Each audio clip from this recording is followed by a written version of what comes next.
Welcome to the Generation Gap Sportscast 10, a perfect 10. A look in the world of sports is seen through the colorful eyes of our gang of six. Ranging in age from 25 to 70, we take you on a journey to sports heaven, discussing everything from the real to the nonsensical. We're family, and like in any family, when we don't all see eye to eye, the talk can get personal.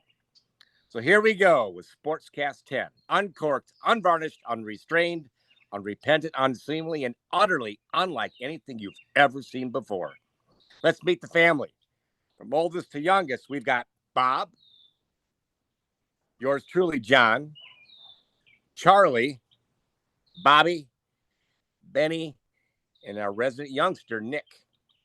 All right, let's dig in. Overtime rules. I say college basketball and college football have it right. College basketball, 5-minute overtime, followed by a second 5-minute overtime. It could go on forever, but it seldom does.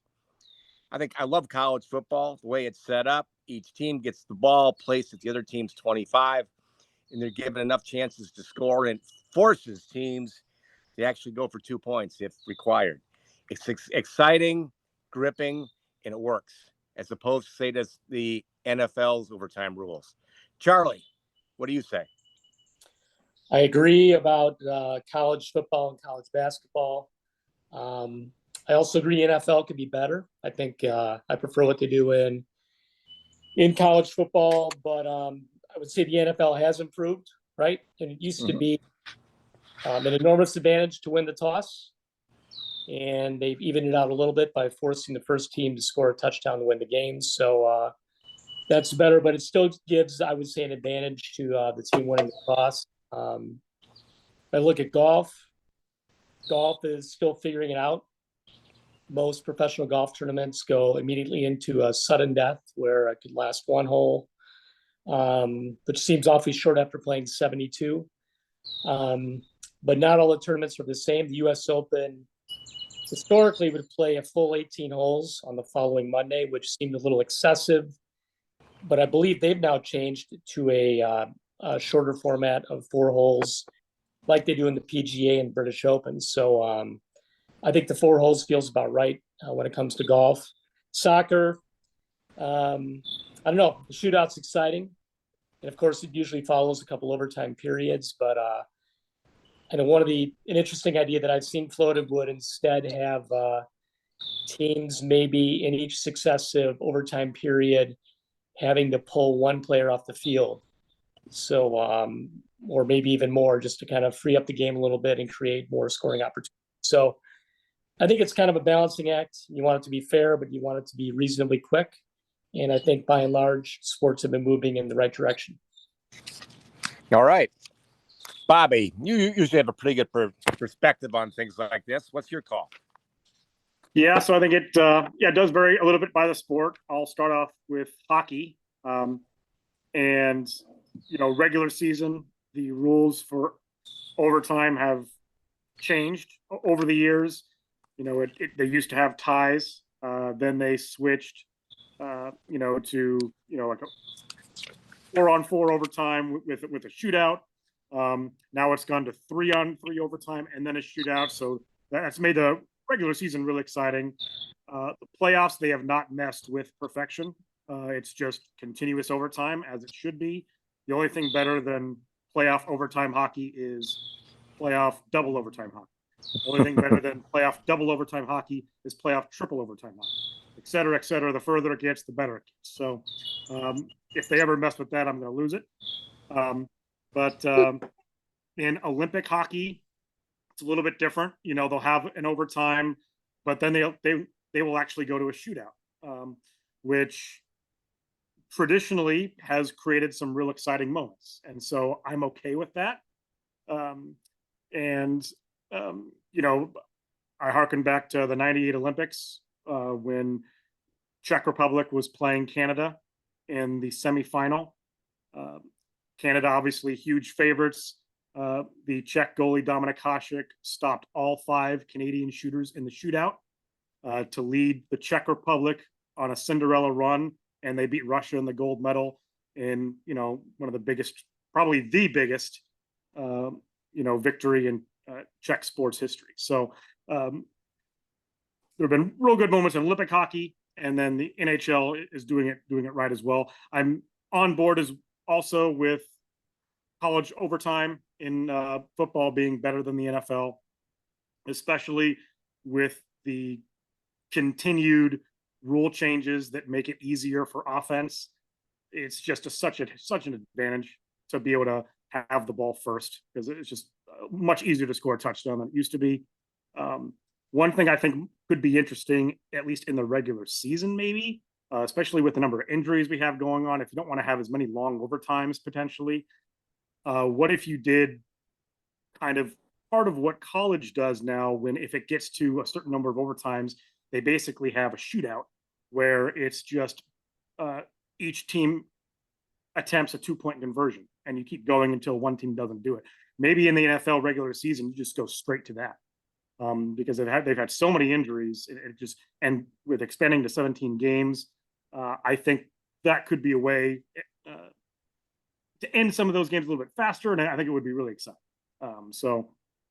Obviously with basketball, I think it's mostly been good. There have been some experiments done, with like the Elam ending rule in some of these other basketball leagues, which I think is intriguing. I wouldn't really want to insert that into an NCAA basketball tournament or NBA playoffs or anything like that, but maybe in a regular season overtime type of thing that could add a little bit more flair, or maybe in like one of those preseason conference tournaments or showcase tournaments rather. Something like that could be kind of fun and exciting. Soccer, with its overtime and then penalty kicks, obviously there's a lot of history there. One soccer overtime rule that I would like to see more of is the golden goal. That's pretty rare to have an actual golden goal where it's basically just like hockey, you score, you win. So it would be cool if that was implemented a little bit more, but again, the penalty kicks in soccer, there's a lot of drama, so you don't want to lose that. So overall, I think sports are doing a pretty good job, but there is some room for improvement, and I think some opportunity, to try some new things. Bob Senior, you can remember back to the old NFL days. The overtimes with in the playoffs. That was the only time they had overtime was in the playoffs. You think about what went on back then, when maybe teams were, I'm going to say, it was a little more honest on the field when it comes to offense versus defense. I think Bobby made a good point in terms of what's happened today with the offenses having such an advantage in the NFL. But I'll say, Bob Senior, when you look at the rules as they used to be for sudden deaths versus what they are now, what's your opinion? I tend to agree with you, John, that it worked well in the old days when they had sudden death. The game was a little different because, as you suggest, the balance between offense and defense was much closer, and 14-10 games weren't unusual, and that wasn't considered a day when the offense was unproductive. The rules were so different that you could almost say modern football is a different sport altogether, because goodness gracious, back in the 1960s, you could interfere with receivers to your heart's content as long as you weren't tackling them in the moment of the catch. And you could hit the quarterback as often and as hard as you wanted to, even after release of the pass. It was a very different sport back in the 1960s. And it did seem as though sudden death was workable and appropriate, because the defense had a real possibility of holding up and preventing that score. And I can remember watching the first great overtime playoff game where the Baltimore Colts beat the New York Giants in overtime, when Unitas hit Barry repeatedly to tie the game, and then they marched up the field, and Wisconsin alum Alan Amici scored the great winning touchdown in what is still arguably the most famous NFL game of all time, and the one that launched the NFL in terms of being a television sensation, and greatly expanded the sport. The horse, Alan the Horse Amici. Indeed. Terrific player, whose career sadly was shortened by an Achilles tendon injury. But today's would be totally treatable, but not then. Still, he had a momentous moment. Let me the way the NFL does it now is appropriate to the modern situation. It's as the game changes, sometimes the rules have to change. I would push back a little bit on the consensus so far that college football has got it right. I agree they've created drama. I think that it's so easy to score that the line of scrimmage for college overtime ought to be moved back to 35 or 40. For one thing, modern kickers can blast it from a heck of a distance. And if you've got an elite kicker, that can make a great difference. So I, as I say, I would push it back to the 35 or 40 and make the offense work just a little harder. A couple of other sports, I think college basketball has got it about right. That's the most natural transition into overtime of probably any sport. Addressing Charlie's point, I'm okay with a one-hole playoff in golf, even if it's after 4 days, because you could just as easily have won it on the 18th hole on the 4th day, and you could say that's just as arbitrary, just as sudden, just as irrevocable, even if it had been even all the way up to that point. Those are the fine details that determine winners and losers in just about any sport on a given day. I wanted to make a note about the current rules in baseball, which are interesting. Baseball had a terrible problem until this season with games getting longer and longer. And then if you went into extra innings, say if a game went out 15 innings, you could be there, 5 hours, 6 hours. It could go on almost interminably. The new baseball rules, which harken back to something that kids thought of on the playgrounds ages ago. Let's have ghost runners. Purpose is different. But when you start the 10th inning with a ghost runner, so to speak, on second base, you change the dynamics. You're much more likely to get a result in 1 or 2 or 3 innings. It has affected the game in that it has made the relief pitcher, who's primarily a strikeout thrower, a much more valuable commodity, because now in order to keep that guy frozen on second base, you don't want the ball put in play at all. So strikeout is the way to go, and it's great fortune of the Baltimore Orioles that they have just the guy for that scenario this year, and he's made a big difference for them. Felix Bautista, who's a strikeout master. Roughly, I think 50% of the batters he faces strike out. So he's been a huge factor in those situations. Another guy, got a note for the purposes of this program, is Orioles reliever Michael Baumann, spelled the same way, who has also shown a lot of strikeout capability and has produced in some high leverage situations for the Birds. This is his first full season in the majors, so he has some upside room for growth. So to wrap it up, the way baseball used to do it was fine back in the 60s and 70s when the pace of the game was much quicker. But as you hit the 1990s, with batters working the counts and drawing every at-bat out excruciatingly, and with pitchers taking more and more pauses, the game slowed down drastically, and it necessitated these changes. Benny, I totally agree with your dad. Baseball needed some relief, and I think that took some very, I'll say, creative and open thinking to really change what could be very, very painful in terms of a very, very long game. Baseball's done a good job in general in terms of speeding up the sport, which is necessary, and I think a lot of TV viewers really appreciate that. Benny, what's your read on that? Yeah, I agree with the analysis on baseball. I mean, it made sense to add a ghost runner. I've been at games that have gone well past 9 innings, and it does seem kind of ridiculous that regular season games are just kind of going on and on and on. I think in terms of other sports, though, I think there can be some improvements. Generally speaking, I agree with what a lot of people are saying. But for any commissioners out there listening for new, fresh ideas, get ready to take notes, because a few things I think would be fun. So I'm okay with baseball and soccer with penalty kicks and hockey with shootouts. I do agree that the NFL should move towards kind of a college football like situation where you have, people kind of in the red zone or something like that, that could make it fun. What you could also do, I think, for the regular season is just get rid of field goals and overtime in general. Just have college football, red zone style playoffs, or red style overtime, but no field goals. And so it really forces kind of fun action where you're trying to make a nice pass or something in the end zone to finish a game. That would make it a lot more exciting, I think. In basketball, some of these basketball games can go on pretty long in the regular season. And I think that something that would really get people excited, I guarantee you this would bring immediate attention.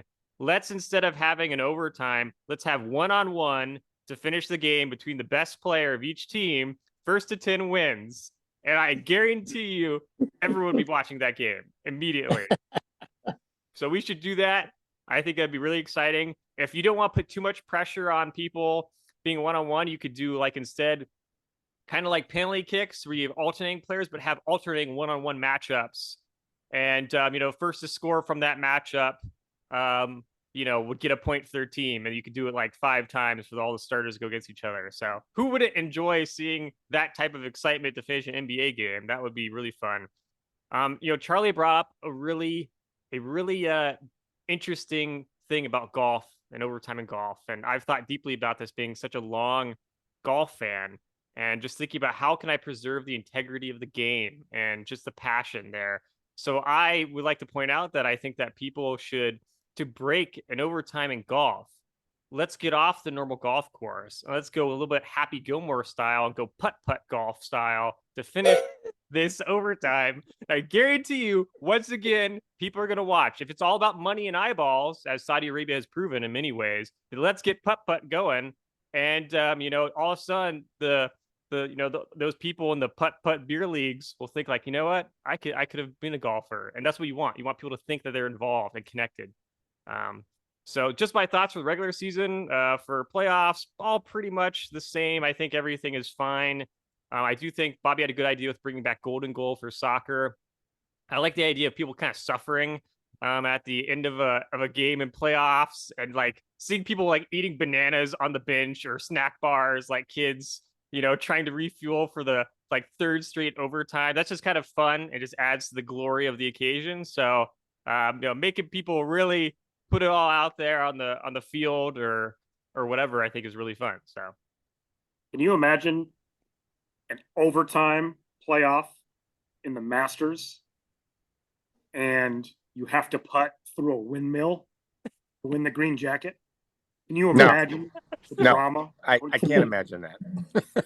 I think it would be great. I mean, come on. Do you guys want more people to get to like golf or not? That's how you grow the sport. You guys, got to think Well, in the future. Well, they always say spirit- simple minds give simple solutions. So whatever you say, Benny. In the spirit of brainstorming, I think there is the Waste Management Open. I'm talking about. That's the one in Phoenix where all the fans are even more drunk than most golf fans, and it gets pretty unruly. I think a good thing, and there might be, and Bob and John can relate to this. Maybe on the tee of each playoff hole, the players have to do a shot.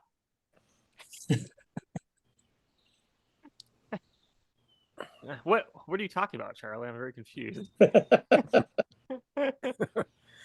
All right. But moving right along. So Nick, I think that Benny brought up an interesting idea when it comes to NBA overtimes. It's let's say it's the 7th game of the final playoff series. Who is your dream matchup in a one-on-one contest this side of the NBA championship? Are we considering current players or current? Well, we'll go current players right now. The guys are out there right now, because this could really happen. Mm-hmm. Right. I mean, I think considering the extent to which this podcast has already impacted other leagues, it wouldn't be surprising to see this play out pretty soon here. I think you want some degree of kind of versatility, some degree of length and defense. It's a guy who can score at all 3 levels. So with that in mind, I guess let's say Kevin Durant is probably the 1 seed. and then going against Kevin Durant. This might be more of a future pick, but I would say Wembanyama, maybe at the end of this year, if he can pack on 15 pounds and get used to the NBA physicality, I think he could be a very compelling one-on-one NBA player. Wow. I can see it right now. I can sense the tension in the stands on TV. Be nice if they could take a little break before the actual overtime would start to kind of hype it a little bit. I hope so. I mean, to Benny's point, though, I think seeing these guys out there just doggedly tired is really exciting. You know, it helps them feel a little more like humans. Feel how the mortals feel. All right. Hey, great discussion, guys. Hopefully the commissioners, the various conferences are taking note about what the possibilities could be to really juice up their sports and make for all the more compelling drama on TV or live. So, Charlie, we had some interesting results from the British Open. I know a couple of my thoroughbreds seem to look pretty good there, but you want to give us a review as to what happened? Yeah, it was a pretty cool tournament. 36 holes in, Brian Harman, 10 under par, at a 5-shot lead. Harman's always been a good player. He's been in the mix in majors before, but he's never punched through. And he's kind of pretty common in a major golf tournament for there to be one or two surprise guys near the top, but they never win. And amazingly, he not only held his lead, but he extended it. He led by 5 after 2 rounds, and I don't think no one would have imagined that he would ultimately win by 7. So really impressive. He was just really gritty and determined. He said he took some inspiration from Kirby Smart at Georgia.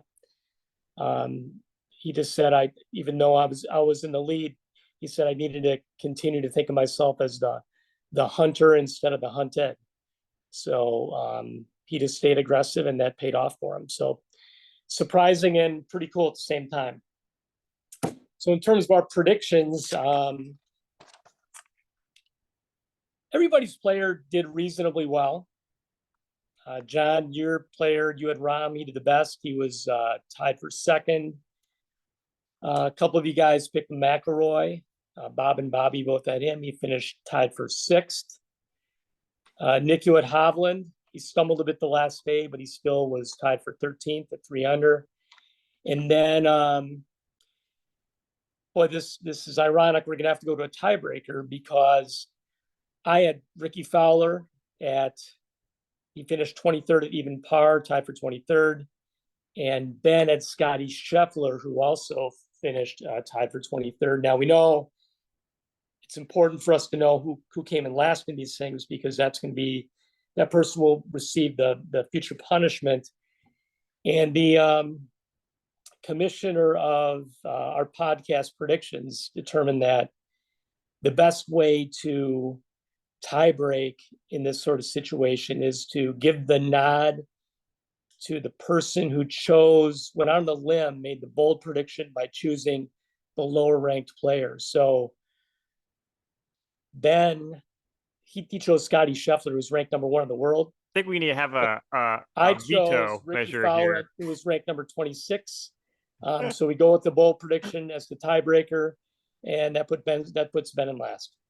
Well, I propose that instead Uh, Charlie's hopelessly authoritarian attempt to, prevent himself from finishing in last place for 3 consecutive predictions, which just shows how insecure he is, which is sad, Charlie. It really is. I feel bad for you. But anyway, I think that obviously if we both finish in last, then we should both be punished. But I'm willing to allow it a democratic measure to be in place, unlike Charlie the dictator, and allow people to vote on this issue if they would like to see Charlie punished as well for a 3rd consecutive time. Because after all, they finished the exact same play. So it doesn't make a lot of sense to me that Charlie would be able to avoid getting punished again. unless we feel Charlie's ego is so fragile that he'll just cry himself to sleep every night, and Well, if he doesn't get his way. So plus I'm going to quit this podcast if this vote doesn't go my way. well, probably won't be missing much. What if you guys had like a putt off? Like one Good. 20-foot putt inside your house somehow, some way. Do it live know. on Facebook Live, Yeah. maybe. Well, maybe how about this? The next episode, since it was the British Open, the Open Championship, maybe I don't know. Maybe we each chug a Guinness, You chug a Guinness. and whoever chugs it slower Well, is declared the loser and has to chug another one. wouldn't we want more originality though? Did we already do this type of competition before, Charlie? I think that's perfect. We had milk chugging. Maybe we should have something. I don't know. I'm sure there's some other British thing that we can do for a tiebreaker, or we could just both be punished as normal people do, who accept their losses. But I know for you, Charlie, that's hard. So anything you could do to get out of a punishment, Charlie. Jeez, you know. What's the consensus here from objective observers? I'm sort of disposed towards shared punishment. I am kind of struck by Charlie's suggestion that the one who makes the bolder pick ought to somehow be rewarded for it. But how do we distinguish a bold pick from an ignorant pick? Does Charlie really understand golf that well, or is this? I think Charlie might completely just random? be. I think Charlie just might be just kind of a moron when it comes to golf. Well, I wasn't suggesting that. No, But I it's mean, about golf knowledge. Why would he here. pick that? You know, I think what we're seeing here is a father doing whatever he can to support his own. Well, I don't. Well, I get it. trust me. I get it. Ben, Especially if he Ben has a should son not- who hasn't really tasted much, sporting you- success over the years. I would no. Let me clarify now. I'm not suggesting in any way that Ben should skate. Rather, he should be punished. I would enjoy, watching you both be punished. But I'm still willing to listen to reason, and maybe there are additional arguments to bring to bear here. I really think that it's a shared proposition. These guys both lost. They lost big. There's nothing pretty about it. That they both face equal punishment. Any other thoughts on this issue? It sounds like we got 2 votes for equal punishment. I'm also for punishment. Oh, yeah. Well, Fairness under the law. Charlie, I'm afraid that's gonna be your 3rd straight, Never- bud.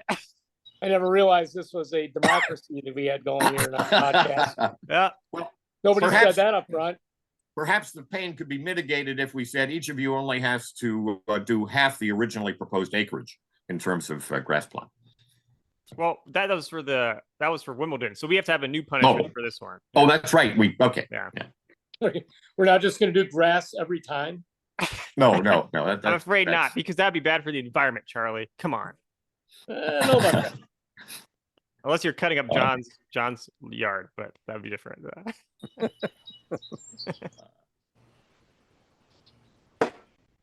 So, what's any punishment ideas, or we can discuss that later? I know the Guinness was good. Yeah, I think Guinness is fine, and I'm fine that the loser of that has to drink another Guinness. Yeah. I'm fine with that as well. We're doing are we doing the tall? Yeah, do the tall ones. Yeah. Tall ones, and Yeah. I do think these guys could train for this. They could work hard, so they wouldn't have to drink too. So I really think we're talking about overtime here. That's basically we got overtime situation, right? We got a couple of losers, and we're trying to find a way, to create some excitement. You want to, increase our viewership. So I think doing that live would be very appropriate. Well, we're not live, but close enough. That's Close enough. Is there a particular type of Guinness, or is it just any Guinness? I think there's only one kind. I don't know. We're talking about the Let's stuff. go traditional Guinness. Okay, just traditional. Traditional. Guinness. Yeah. Isn't Irish though? It's not really British. True, but Brian Harmon after he won, his plan was to go drink a Guinness out of the claret jug. So he Right. kind of, Ah, And Harmon's an Irish name, so that makes sense. Okay. All right. All right. Interesting. I'm All right. glad that we're all set. So you guys bring your Guinness. You should each have, a couple of cans. You can bring to our next show. And I would advise you train a little bit. I think one thing that's obvious here is I think the punishments are progressively ratcheting up, and I think that's going to continue. And I look forward to seeing what happens a couple months down the road. I would like to second that. I mean, if you guys have seen the show Impractical Jokers, I mean, you guys have now setting a bar higher. This is going from chugging milk, a beverage that's not alcoholic, which someone could, easily consume, I suppose, if they're thirsty, to alcohol and Guinness. And yeah, I mean, I agree with Charlie. I second the motion that, this is just the start of a war. So be prepared. If I were you, I'd just focus on your can of Guinness. Don't worry about the other stuff later. Okay. But it does suggest that we should determine the punishments before the yes. Competition instead of after. So. Yeah. It's just true. Novel idea. Yeah. Okay. Well, I tell you what.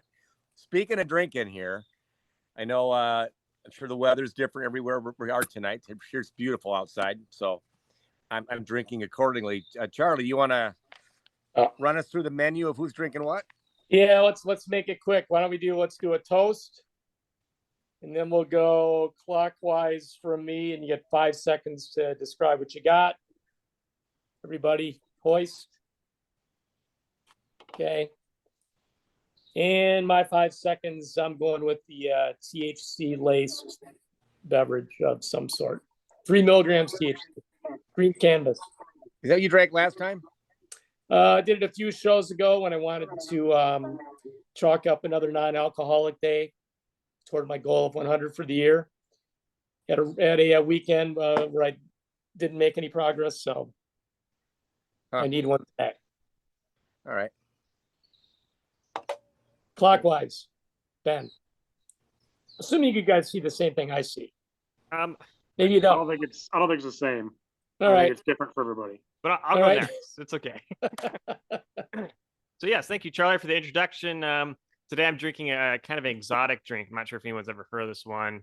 It's called Modelo. It hails from a country called Mexico. Yep, Mexico.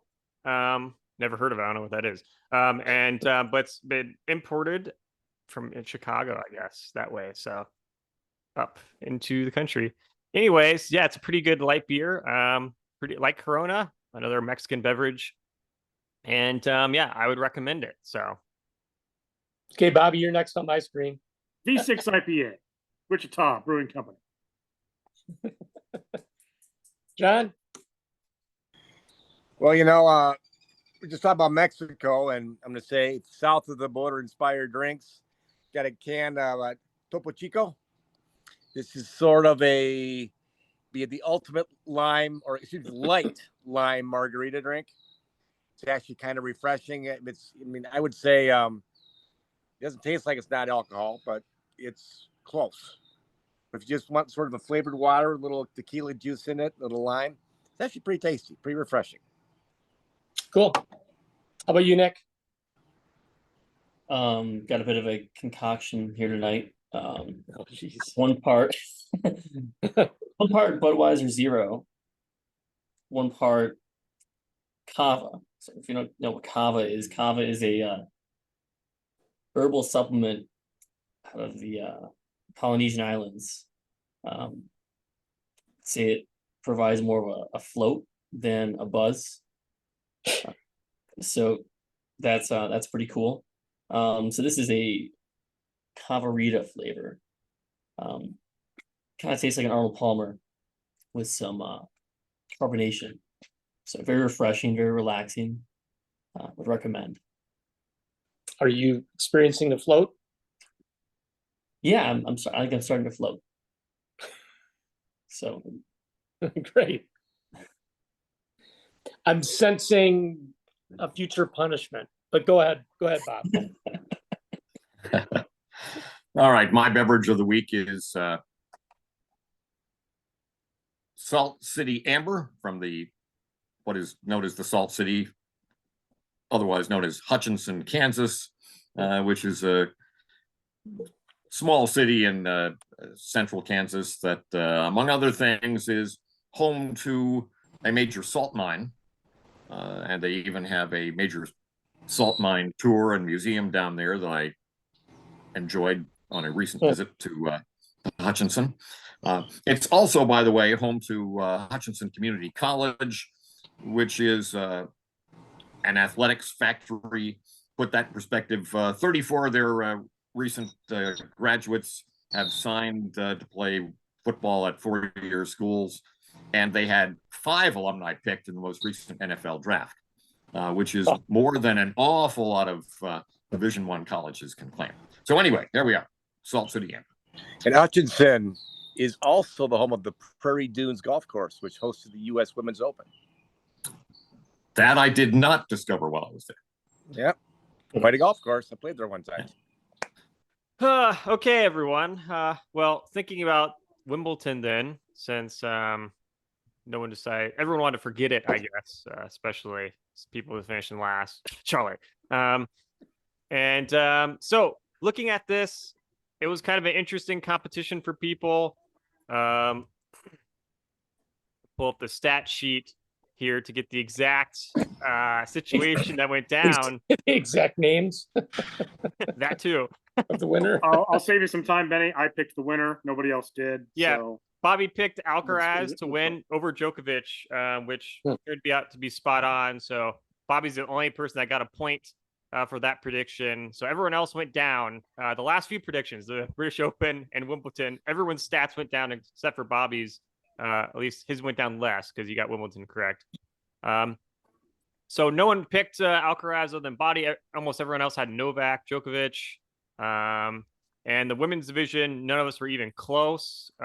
Bobby and I both had picked someone that made it to the quarterfinals. But the winner was actually Marketa Vondrousova from Czech Republic. So shout out to her. Obviously put all of us to shame in terms of predictions since no one had her on our radar at all. So, but as a result of that, it was close in terms of determining who would be last. It was between father and son. Nick, who picked someone that was pregnant and just had a kid, and his dad, who somehow managed to make worse predictions, picking Rune and Goff, both who got eliminated pretty early on. And so now Charlie has been punished by having to add someone special to his loving home. Charlie, do you want to elaborate on that for our audience in terms of what exactly you have now?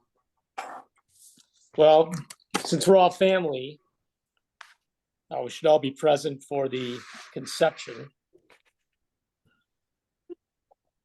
So got some dirt here in an old Badger cup. And I bought, well, actually I had this on hand. This is, it's called Dog Patch. Wow.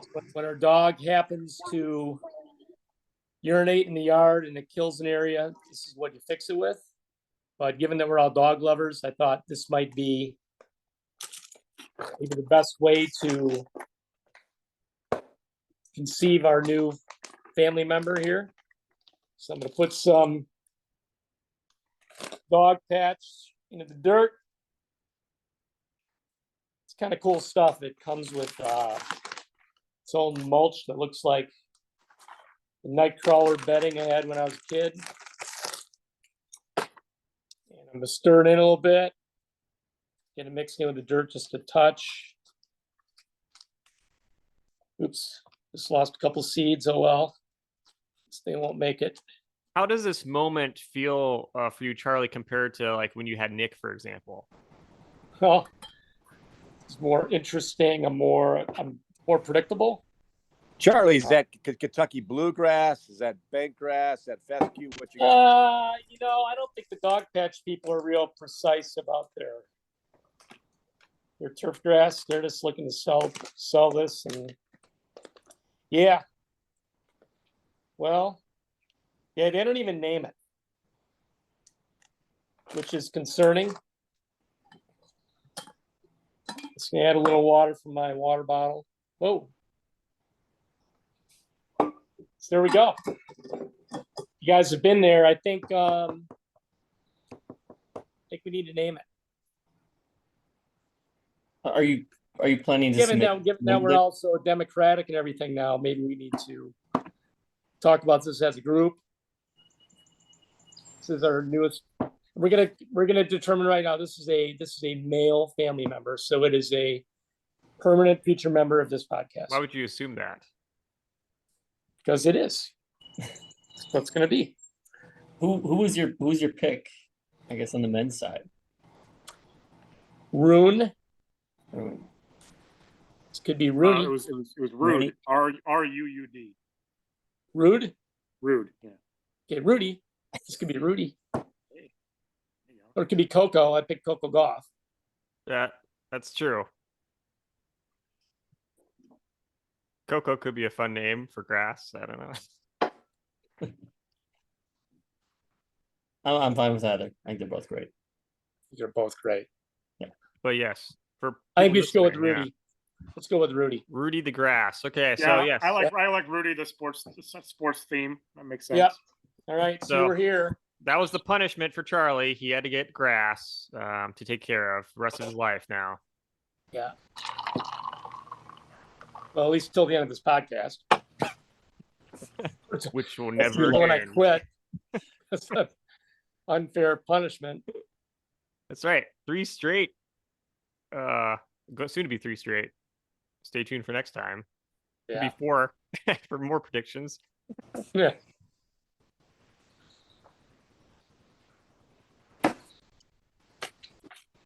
We ready to talk about soccer? Let's do it. Okay. Somebody feel that they are well versed enough to set the stage for the 2023 Women's World Cup? Yeah. There we go. Bob? United States is looking to make it 3 straight.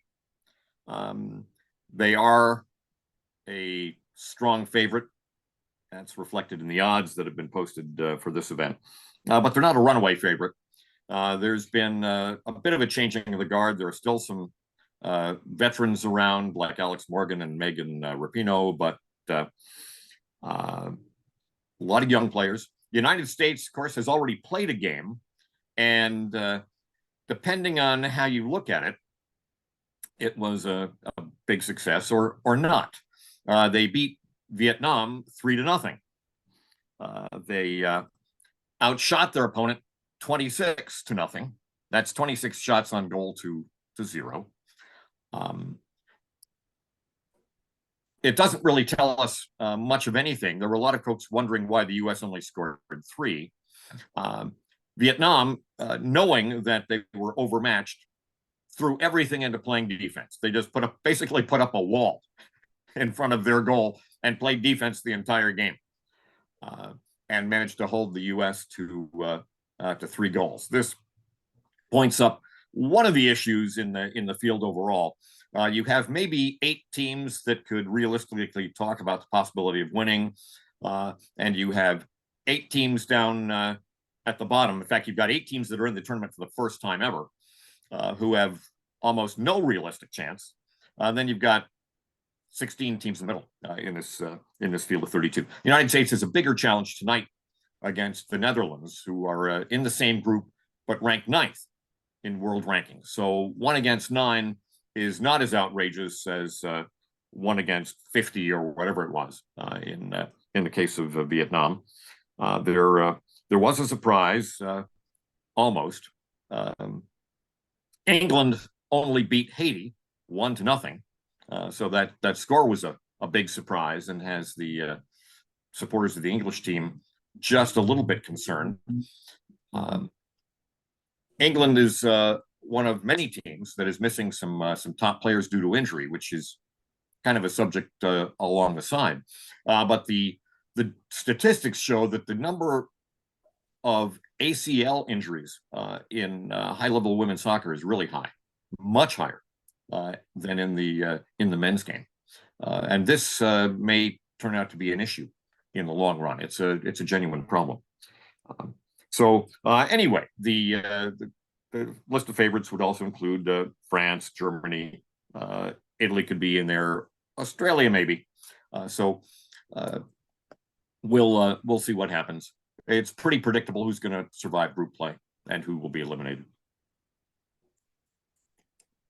Okay, based on that, John, can you share your prediction? Bob laid it out pretty well. I have a strong belief that Team USA will emerge victorious. I think they're going to have to bump out the Germans to do it. So give me the USA and Germany. Nick? I also feel strongly about the United States. Seeing that we're nearing the 250th year anniversary of the independence of the United States, I foresee a bout against England. She will come out victorious.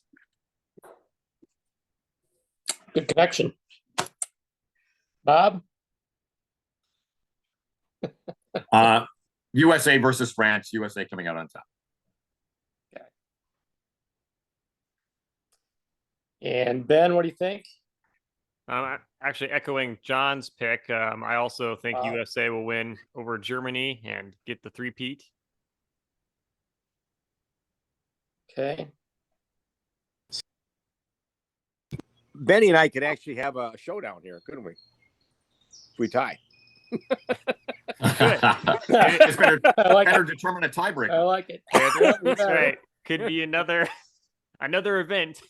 Hey, Bobby, what do you think? Well, you guys are all boring. I'm gonna go with Spain to win the World Cup over the US in an upset. Alcaraz of Spain seemed to work out pretty well for me, so I'm going to stick with that country, and I'm going with the Spanish. Okay. So I would like to ask a legitimate question of all you guys. I was trying to figure this out. Are all of these matchups possible given how the tournament is structured? I believe everyone. Well, actually, I believe so. I think it depends. I mean, if it's like the men's World Cup, so I think it depends on where you finish in the group, and that will determine what side of the bracket you're on. Yeah, well, the bracket's already set up according to DraftKings, who does not sponsor us.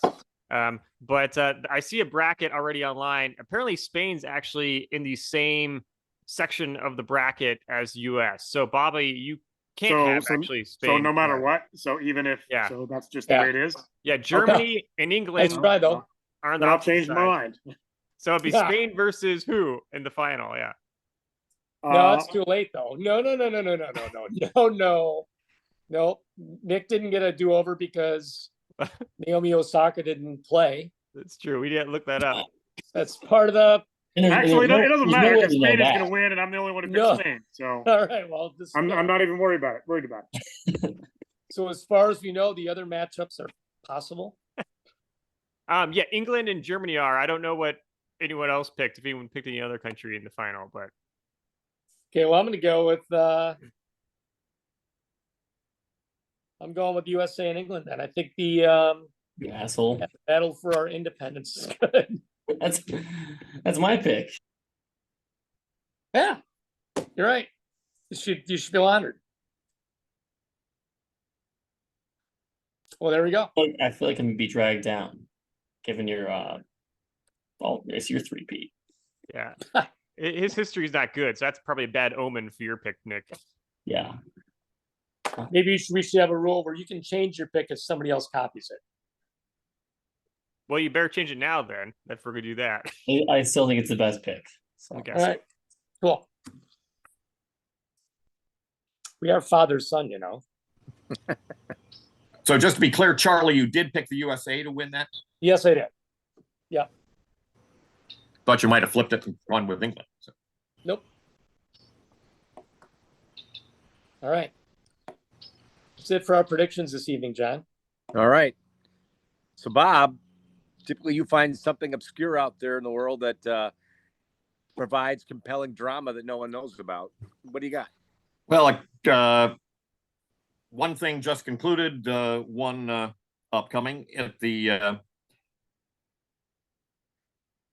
World Lumberjack Championships, staged in Hayward, Wisconsin, and just concluded on Saturday. We have winners. The men's all-around champion is Matt Kogar from West Virginia. The women's all-around champion was Brie Lavoie, who also performed superbly. There are a wide variety of interesting events in this, from climbing poles to throwing axes to sawing, and then the great sport of log rolling, where two competitors must roll, tap dance in effect, on the same log until one of them falls off. It's a best of three. In any case, the results were fascinating. It appeared to have been personally viewed by hundreds based on photographs taken of the bleachers. So it was great excitement. And they also have youth categories and whatnot. So they were establishing champions all the way from the under-7 classification to under-17 prior to the big groups for the men and women. So a great success up there in Hayward. Meanwhile, as football season approaches, I wanted to call attention to another version of football. We mentioned flag football a few weeks ago, but there's something else that's not often noted, doesn't get its due, and there will be a season this fall. That's so-called sprint football. It was once known as lightweight football, and back in the 1970s, it was 150-pound football. Now the weight is 178. So that's the maximum that you can carry. There are two major leagues, one in the Midwest, which includes primarily some Division II colleges.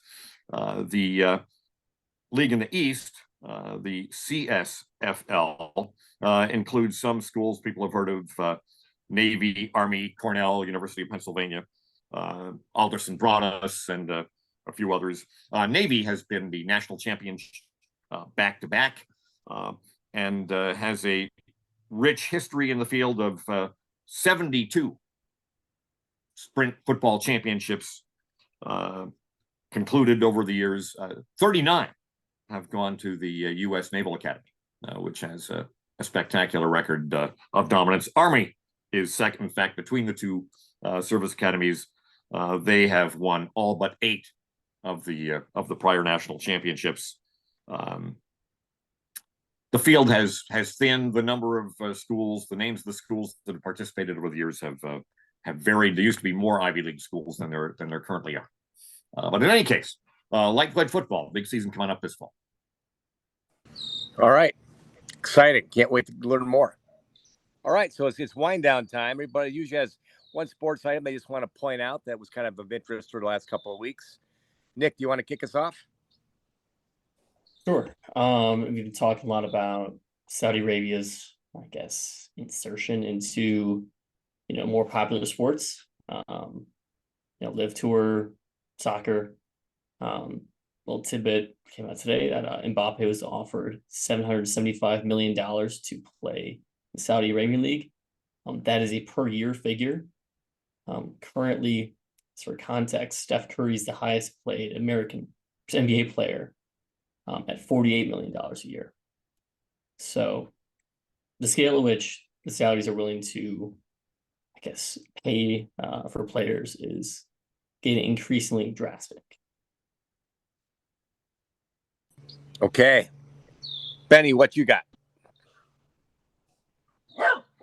Yeah, I mean that's all. I'm going to continue with soccer here.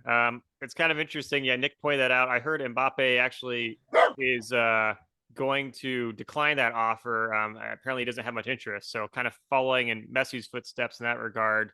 Yeah, very interesting to see.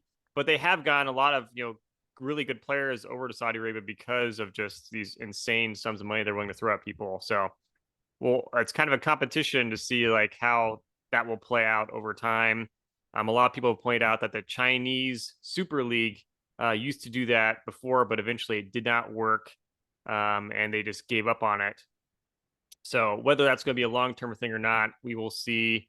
Another thing to point out about the Saudi Arabian soccer is that apparently Al Nassr, the team that Cristiano Ronaldo went to, apparently has been banned from registering new players, so signing new players, apparently because they haven't paid off debts to other teams. So right now they're not even allowed to get more players to join that team. So kind of a strange situation, but really important in soccer. Let's see. What I want to really point out today is Inter Miami recently unveiled the Messi signing. Had 3.5 billion people watching it, so just shows how big of a deal Messi is and how big of a deal that is for the United States. Additionally, the League Cup is going on, which essentially is basically a tournament between the United States and Mexican teams.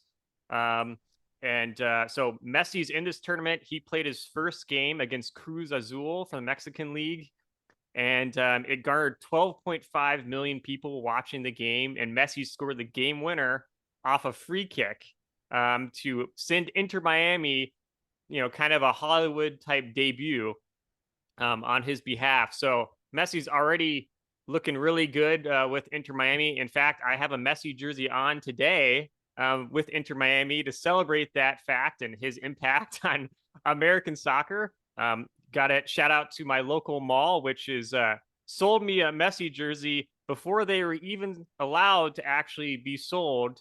So you just gotta know people, I guess. But it also got a really good deal. So yeah, that's cool.